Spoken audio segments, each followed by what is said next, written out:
നിറത്തിന്റെ പേരിൽ ആക്ഷേപിക്കപ്പെട്ടപ്പോൾ ഇന്നലെ നമ്മുടെ മുസ്ലിം സമുദായത്തിലെ 19-കാരിയായ ഒരു പെൺകുട്ടി ആത്മഹത്യ ചെയ്തു. വിവാഹം കഴിഞ്ഞിട്ട് ഏതാനും ദിവസങ്ങൾ മാത്രമാണ് ഭർത്താവിന്റെ കൂടെ ജീവിച്ചത്. ആ ഭർത്താവും ഭർത്താവിന്റെ വീട്ടുകാരും നീ കറുത്തവളാണ്, നിനക്ക് നിറം പോരാ, നിനക്ക് ഇംഗ്ലീഷ് അറിയില്ല എന്നൊക്കെ പറഞ്ഞപ്പോഴേക്ക് ആ കുട്ടിയുടെ മനം നൊന്തു. ആ കുട്ടി സഹിക്കവയ്യാതെ ആത്മഹത്യ ചെയ്തു. ആരാണിവിടെ കുറ്റക്കാർ?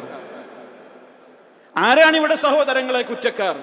എല്ലാവരും ഇതിൽ കുറ്റക്കാരാണെന്ന് നമ്മൾ മനസ്സിലാക്കണം. ഒരു ഉമ്മാക്കൊരു റോളുണ്ട്, ഉപ്പാക്കൊരു റോളുണ്ട്. പറഞ്ഞു കൊടുക്കണം ആരാണ് റബ്ബെന്ന്. ആരെങ്കിലും എന്തെങ്കിലും ഒരു കാര്യം പറയുമ്പോഴേക്ക് അവസാനിപ്പിക്കാനുള്ളതല്ല ജീവിതം. ജീവിതം റഹ്മാനായ റബ്ബ് തന്ന നിഅമത്താണ്. അത് ഒരാളുടെ കൂടെ വേണ്ടെങ്കിൽ വേറൊരാളുണ്ടാകും. തവക്കുൽ ചെയ്യണം.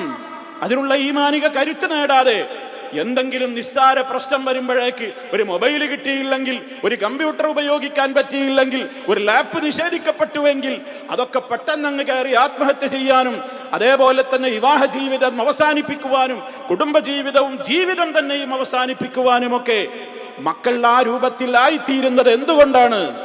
അവർക്ക് തവക്കുൽ കിട്ടുന്നില്ല. റബ്ബിനെ കുറിച്ചുള്ള അറിവ് കിട്ടാതെ പോകുന്നു. ഇവിടുന്നാണ് മരിച്ചാരെല്ലാം ആയി എന്നാണോ ചിന്തിച്ചത്? അതല്ലേ ആത്മഹത്യയുടെ മൂലകാരണം. എരിതീയിൽ നിന്ന് വറവ് ചട്ടിയിലേക്കാണ്, അല്ലെങ്കിൽ വറവ് ചട്ടിയിൽ നിന്ന് എരിതീയിലേക്കാണ്. മരിക്കുന്നതോടുകൂടി ഇനി ഞാൻ പ്രവേശിക്കുന്നത് എന്ന് ബോധമുള്ള ഒരാൾക്ക് ആത്മഹത്യ ചെയ്യാൻ കഴിയില്ലല്ലോ. അള്ളാഹു നമ്മളെയും നമ്മുടെ മക്കളെയും ഒക്കെ കാത്തു രക്ഷിക്കുമാറാകട്ടെ. ഇനി നിറത്തിന്റെ പേരിൽ ആക്ഷേപിച്ചു എന്നുള്ളത് സത്യമാണെങ്കിൽ അവന് ഇസ്ലാമികമായ ബോധം കിട്ടിയോ? നിറം എന്നുള്ളതാണോ ഒരാളുടെ സൗന്ദര്യത്തിന്റെ മാനദണ്ഡം? തൊലി വെളുപ്പാണോ സൗന്ദര്യത്തിന്റെ മാനദണ്ഡം? സൽസ്വഭാവിയാവുക എന്നുള്ളതാണ് സൗന്ദര്യത്തിന്റെ മാനദണ്ഡം. റഹ്മാനായ റബ്ബിന്റെ കോടതിയിൽ ഇന്ന അക്രമക്കും ഇൻദല്ലാഹി അത്ഖാക്കും, നിങ്ങളിൽ ഏറ്റവും ഉത്തമൻ, റബ്ബിന്റെ അടുക്കൽ മാന്യൻ, ഏറ്റവും ആദരിക്കപ്പെടുന്നവൻ കറുത്തവനെന്നോ വെളുത്തവനെന്നോ അതല്ലെങ്കിൽ പണക്കാരനെന്നോ പാവപ്പെട്ടവനെന്നോ അല്ലല്ലോ പറഞ്ഞത്.